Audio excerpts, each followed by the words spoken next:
Hi dear second P U C students, ಮತ್ತೊಮ್ಮೆ ನಮ್ಮ SRA Kannada tutorials YouTube ಚಾನಲ್ಗೆ ಸ್ವಾಗತ. ದಯವಿಟ್ಟು ಯಾರ್ಯಾರು ಸಬ್ಸ್ಕ್ರೈಬ್ ಮಾಡಿಲ್ಲ ದಯವಿಟ್ಟು ನಮ್ಮ ಚಾನಲ್ನ ಸಬ್ಸ್ಕ್ರೈಬ್ ಮಾಡ್ಕೊಳ್ಳಿ.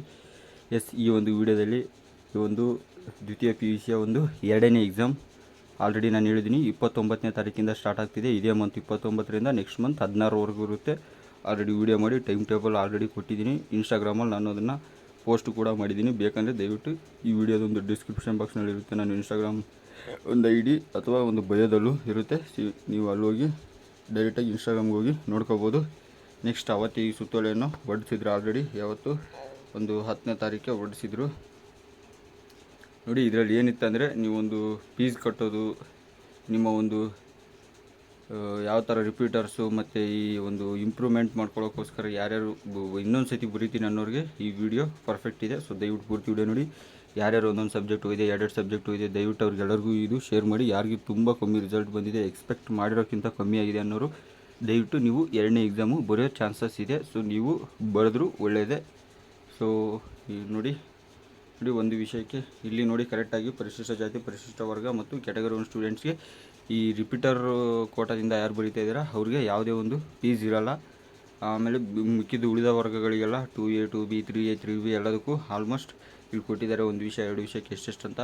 ಆಮೇಲೆ ಇನ್ನೂ ಇಂಪ್ರೂವ್ಮೆಂಟ್ ಫಲಿತಾಂಶವನ್ನು ಉತ್ತಮ ಅಂದರೆ ಇಂಪ್ರೂವ್ಮೆಂಟ್ ಮಾಡ್ಕೊಳ್ಳೋ ಸಲುವಾಗಿ ಯಾರ್ಯಾರು ಬರೀತೀರಾ ಅವ್ರಿಗೆಲ್ಲರಿಗೂ ಇಲ್ಲೂ ಯಾವುದೇ ಒಂದು ಕ್ಯಾಶ್ದ ಒಂದು ರಿಸರ್ವೇಷನ್ಸ್ ಇಲ್ಲ. ಇಲ್ಲಿ ಆಲ್ಮೋಸ್ಟ್ ಎಲ್ಲರೂ ಬರೀಬೇಕು ಇದನ್ನು.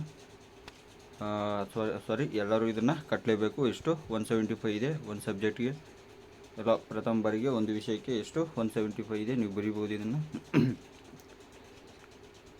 ನೋಡಿ, ಇವಾಗ ನಾನು ಡೀಟೇಲ್ ಹೇಳ್ತಾ ಹೋಗ್ತೀನಿ. ಸೊ ಇದನ್ನು ದಯವಿಟ್ಟು ಕೇಳಿಸ್ಕೊಳ್ಳಿ, ಎಲ್ಲೂ ಸ್ಕಿಪ್ ಮಾಡೋಕ್ಕೆ ಹೋಗ್ಬೇಡಿ. ಇಲ್ಲಿ ಆಲ್ಮೋಸ್ಟ್ ನೋಡಿ ನಾನೊಂದು ಖಾಲಿ ಹಾಳೆ ತೊಗೊತೀನಿ. ಸೊ ನನ್ನ ಹತ್ರ ಒಂದು ಪ್ರಾಪರಾಗಿರುವಂಥ ಯಾವುದೇ ಒಂದು ಒಂದು ಸೋರ್ಸಸ್ ಇಲ್ಲ. ಸೊ ಅದಕ್ಕಾಗಿ ನಾನು ಇಂಥದ್ರಲ್ಲೇ ಏನಾದರೂ ಬರೆದು ಒಂದು ಖಾಲಿ ಹಾಳೆ ತೊಗೊಂಡು ಇದರಲ್ಲೇ ನಾನು ನಿಮಗೆ ಹೇಳ್ಕೊಡ್ಬೇಕು. ಸೊ ಅದಕ್ಕಾಗಿ ಇಲ್ಲೇ ಹೇಳ್ತೀನಿ ನಾನು ಇವಾಗ. ಇದನ್ನು ದಯವಿಟ್ಟು ಕೇಳಿಸ್ಕೊಳ್ಳಿ. ನೀವು ಕ್ವೆಶನ್ ಕೇಳಿದ್ದೇನೆಂದರೆ, ಇವಾಗ ಮೊದಲನೇದಾಗಿ ನಿಮ್ಮ ಒಂದು ಬ್ಲೂ ಪ್ರಿಂಟ್ ಚೇಂಜ್ ಆಗುತ್ತಾ, ಈ ಎರಡನೇ ಎಕ್ಸಾಮ್ಗೆ ಬ್ಲೂ ಪ್ರಿಂಟ್ ಚೇಂಜ್ ಆಗುತ್ತಾ ಅಂತ ಕೇಳಿದ್ರಿ. ಸೊ ದಯವಿಟ್ಟು ಅರ್ಥ ಮಾಡ್ಕೊಳ್ಳಿ, ಯಾವುದೇ ಕಾರಣಕ್ಕೂ ಬ್ಲೂ ಪ್ರಿಂಟು ಚೇಂಜ್ ಆಗೋದಿಲ್ಲ. ಸೊ ಇದೊಂದು ನಿಮಗೆ ಬೆನಿಫಿಟ್ಟು. ಯಾವುದೇ ಕಾರಣಕ್ಕೂ ಒಂದು ಬ್ಲೂ ಪ್ರಿಂಟು ಚೇಂಜ್ ಆಗೋದಿಲ್ಲ. ಇನ್ನು ಎರಡನೇ ಕ್ವೆಶನು ಒಂದು ಸಿಲೆಬಸ್ ಸಂಬಂಧಪಟ್ಟಂತೆ ಇತ್ತು. ಸೊ ಆಲ್ಮೋಸ್ಟ್ ಒಂದು ಪ್ಯಾಟರ್ನು ಸಿಲೆಬಸ್ ಬಗ್ಗೆ ಕೇಳಿದ್ರಿ. ಸೊ ಪ್ಯಾಟರ್ನ್ ಆ್ಯಂಡ್ ಸಿಲೆಬಸ್ ಎಲ್ಲ ಸೇಮೇ ಇರುತ್ತೆ. ಏನು ಬ್ಲೂ ಪ್ರಿಂಟ್ ಇರುತ್ತೆ ಅದನ್ನೇ ಫಾಲೋ ಮಾಡ್ತಾರೆ. ಪ್ಯಾಟರ್ನ್ ಕೂಡ ಅದೇ ಇರುತ್ತೆ. ಇನ್ನೇನು ಎಕ್ಸ್ಟ್ರಾ ನೋಡೋ ಅವಶ್ಯಕತೆ ಇಲ್ಲ, ಪ್ಯಾಟರ್ನ್ ಸೇಮ್ ಇರುತ್ತೆ. ಸೊ ನೆಕ್ಸ್ಟು ಒಂದು ಕ್ವೆಶನ್ ಅಂದರೆ, ಈ ಒಂದು ಎಕ್ಸಾಮ್ ಸೆಂಟ್ರು ಚೇಂಜ್ ಇರುತ್ತಾ? Exam centre confirm exam centre change ಆಗುತ್ತೆ. ಯಾಕಂದರೆ ಆಲ್ಮೋಸ್ಟ್ ಎಲ್ಲ ಸ್ಟೂಡೆಂಟ್ಸು ಈ ಎಕ್ಸಾಮ್ನ ಅಟೆಂಡ್ ಮಾಡಲ್ಲ. ಆಲ್ಮೋಸ್ಟ್ 60 to 70% ಅಟೆಂಡ್ ಮಾಡಲ್ಲ. ಮಿಕ್ಕಿದವ್ರು ಒಂದು 30% ಮಾತ್ರ ಈ ಎರಡನೇ ಎಕ್ಸಾಮ್ನ ಅಟೆಂಡ್ ಮಾಡ್ತಾರೆ. ನೆಕ್ಸ್ಟ್ ಇವಾಗ ಒಂದು ಮಾರ್ಕ್ಸು ಯಾವ ರೀತಿ ಕೊಡ್ತಾರೆ ಅಂತ ಕೇಳಿದ್ರಿ. ಸೊ ಮಾರ್ಕ್ಸ್ ನೋಡಿ, ಈ ಫಸ್ಟ್ ಎಕ್ಸಾಮ್ ಏನು ಬರೆದಿದ್ದೀರಾ, ಇವಾಗ ನೆಕ್ಸ್ಟ್ ಎಕ್ಸಾಮ್ ಏನು ಬರೀತೀರಾ, ಫಸ್ಟ್ ಎಕ್ಸಾಮಲ್ಲಿ ಏನು ಬಂದಿತ್ತು, ನೆಕ್ಸ್ಟ್ ಎಕ್ಸಾಮಲ್ಲಿ ಏನು ಬರೀತೀರಾ, ಇನ್ನು ಥರ್ಡ್ ಎಕ್ಸಾಮ್ ಇದೆ ಅದರಲ್ಲಿ ಏನು ಬರೀತೀರಾ ನೀವು ಅದು ಬರೀಬೋದು. ಟೋಟಲ್ 3ರಲ್ಲಿ ಯಾವ್ಯಾವ ಸಬ್ಜೆಕ್ಟ್ ಹೈಯೆಸ್ಟ್ ಬಂದಿರುತ್ತೋ ಸೊ ಆ ಸಬ್ಜೆಕ್ಟ್ನ ಮಾತ್ರ ಅವ್ರು ಕೊಡೋದು. ಸೊ ಅರ್ಥ ಮಾಡ್ಕೊಳ್ಳಿ ಮತ್ತೊಂದು ಸತಿ. ಇದು ನೀವು ಫಸ್ಟ್ ಎಕ್ಸಾಮಲ್ಲಿ ಬರೆದಿದ್ದ ತಕ್ಷಣ ನೀವು ಇವಾಗ ಸೆಕೆಂಡ್ ಎಕ್ಸಾಮ್ ಬರ್ತಾರೆ ಇದೇ ಮಾರ್ಕ್ಸ್ ಕೊಡ್ತಾರೆ ಅಂತ ಎಷ್ಟೋ ಜನ ಅಂದ್ಕೊಂಡ್ಬಿಟ್ಟಿದ್ದಾರೆ. ಇಲ್ಲ, ನೀವು ಫಸ್ಟ್ ಎಕ್ಸಾಮಲ್ಲಿ ಉದಾಹರಣೆಗೆ ಒಂದು ಕನ್ನಡದಲ್ಲಿ ಫಸ್ಟ್ ಎಕ್ಸಾಮಲ್ಲಿ 97 ಬಂದಿತ್ತು, ಇಲ್ಲಿ ಒಂದು 90 ಬಂತು ಅಂದ್ಕೊಳ್ಳಿ, ಅಲ್ಲಿ 97 ಕೊಡ್ತಾರೆ. ಮಿಕ್ಕಿರೋ ಸಬ್ಜೆಕ್ಟು ಹಂಗೆ ಟೋಟಲ್ 3 ಎಕ್ಸಾಮ್ಸ್ನ ಒಂದು ಇನ್ಕ್ಲೂಡ್ ಮಾಡ್ತಾರೆ. ಅರ್ಥ ಮಾಡ್ಕೊಳ್ಳಿ, ಇದು ಎಷ್ಟೋ ಜನಕ್ಕೆ ಗೊತ್ತಿಲ್ಲ. 3 ಎಕ್ಸಾಮ್ಸ್ನ ಒಂದು ಇನ್ಕ್ಲೂಡ್ ಆಗುತ್ತೆ ಇದರಲ್ಲಿ. ಇದಾಯಿತು.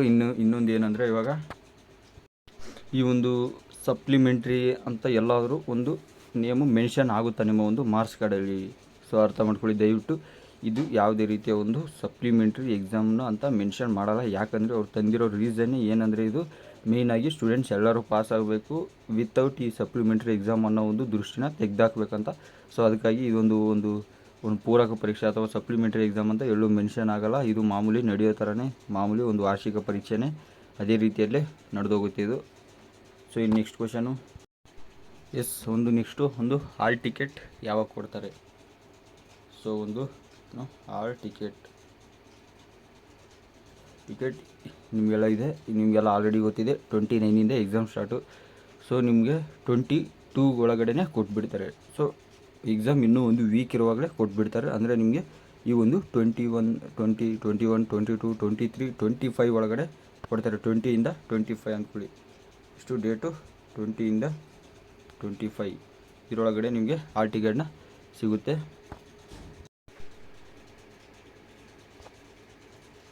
ಅದೇ ರೀತಿ ಇನ್ನೊಂದು ಮೋಸ್ಟ್ ಆಫ್ ಸ್ಟೂಡೆಂಟ್ಸ್ ಕ್ವೆಶನ್ ಕೇಳಿದ್ದೇನೆಂದರೆ ಒಂದು ಇಂಟರ್ನಲ್ ಮಾರ್ಕ್ಸ್ ಬಗ್ಗೆ ಕೇಳಿದ್ರಿ. ಸೊ ಇಂಟರ್ನಲ್ ಮಾರ್ಕ್ಸ್ನ ನಾವು ಇಂಪ್ರೂವ್ ಮಾಡ್ಕೋಬೋದಾ? ಇದು ಖಂಡಿತ ಸಾಧ್ಯ ಇಲ್ಲ. ಆಲ್ರೆಡಿ ನಿಮಗೆ ಇಂಟರ್ನಲ್ ಕೊಟ್ಟಿದ್ದಾರೆ.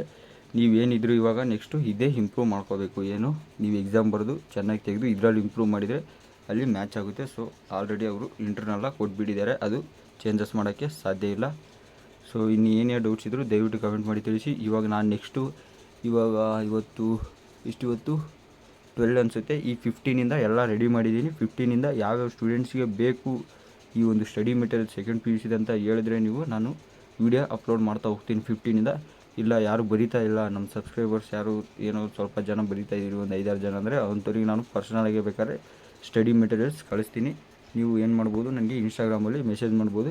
ಇಲ್ಲ ಮೋಸ್ಟ್ ಆಫ್ ಸ್ಟೂಡೆಂಟ್ಸ್ ಬರೀತಾ ಇದ್ದೀವಿ, ಒಂದು 100ಅಲ್ಲಿ 50% ಬರೀತಾ ಇದ್ದೀವಿ ಅಂದ್ರೂ ನಾನು ನಿಮಗೆ ಇಂಪಾರ್ಟೆಂಟ್ ಕ್ವೆಶನ್ಸ ವೀಡಿಯೋ ಮಾಡಿ ಬಿಡ್ತಾ ಹೋಗ್ತೀನಿ ಇದೇ ಒಂದು ಚಾನಲಲ್ಲಿ. ದಯವಿಟ್ಟು ಸಬ್ಸ್ಕ್ರೈಬ್ ಆಗೋದನ್ನ ಮರಿಬೇಡಿ ಚಾನಲ್ಗೆ.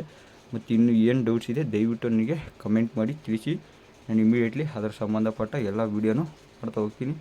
ಮತ್ತು ಇನ್ನೂ ಕೆಲವು ಏನೆಂದರೆ ಅಟ್ಲೀಸ್ಟ್ ಒಂದು 35+ ತೆಗಿಬೇಕು, ಜಸ್ಟ್ ಪಾಸ್ ಆಗಬೇಕು ಅನ್ನೋರಿಗೆ ಇದು ಒಂಥರ ಹೇಳಿ ಮಾಡಿಸಿರೋ ಒಂದು ಪ್ಯಾಟರ್ನು. ಸೊ ಅದಕ್ಕಾಗಿ ನಿಮ್ಗೆ ಹೇಳ್ತಾ ಇದ್ದೀನಿ ನೋಡಿ. ಇವಾಗ ಎಕ್ಸಾಮ್ ಆದ ತಕ್ಷಣ ನಿಮಗೆ 16 ಆದ ತಕ್ಷಣ ನೆಕ್ಸ್ಟ್ ಮಂತ್ 1ನೇ ತಾರೀಕಿಗೆ ನಿಮಗೆ ರಿಸಲ್ಟ್ ಬಂದುಬಿಡುತ್ತೆ. ವಿತಿನ್ 10 ಡೇಸಲ್ಲಿ ಅದು ಕಂಪ್ಲೀಟ್ ಆಗುತ್ತೆ ವ್ಯಾಲ್ಯೂಯೇಷನ್. ಯಾಕಂದರೆ ಇರೋದೇ ಕಮ್ಮಿ ಜನ ಸ್ಟೂಡೆಂಟ್ಸ್ ಬರೀತೀರ. ಸೊ ವಿತಿನ್ 10 ಡೇಸಲ್ಲಿ ವ್ಯಾಲ್ಯೂಯೇಷನ್ ಕಂಪ್ಲೀಟ್ ಆದ ತಕ್ಷಣ ನೆಕ್ಸ್ಟ್ ಮಂತ್ ಅಂದರೆ 1ನೇ ತಾರೀಕಲ್ಲೆಲ್ಲ ಆಲ್ರೆಡಿ ರಿಸಲ್ಟ್ ಬಂದುಬಿಡುತ್ತೆ. ನೆಕ್ಸ್ಟು 3ನೇ ಎಕ್ಸಾಮ್ಗೂ ಸ್ಟಾರ್ಟ್ ಮಾಡ್ತಾರೆ. ಸೊ ಅಲ್ಲೂ ಇನ್ನೂ ಕಮ್ಮಿ ಸ್ಟೂಡೆಂಟ್ಸ್ ಬರೀತಾರೆ ಆ ಎಕ್ಸಾಮ್ನ. ಸೊ ಅದಕ್ಕಾಗಿ ಹೇಳ್ತಾ ಇದ್ದೀನಿ, ನಾನು ಕರೆಕ್ಟಾಗಿ ಎಲ್ಲನೂ ಡೀಟೇಲ್ಸ್ ಕೊಡ್ತಾ ಹೋಗ್ತಾಯಿದ್ದೀನಿ ನಿಮಗೆ. ದಯವಿಟ್ಟು ಪೂರ್ತಿ ವೀಡಿಯೋ ನೋಡಿ, ಎಲ್ಲೂ ಸ್ಕಿಪ್ ಮಾಡ್ಕೊಬೇಡಿ. ಯಾಕಂದರೆ ನಾನಿಲ್ಲಿ ವಾಯ್ಸ್ ಕೊಟ್ಟಿರೋದು. ಸೊ ಅದಕ್ಕಾಗಿ ಇನ್ನೇನಿಲ್ಲ.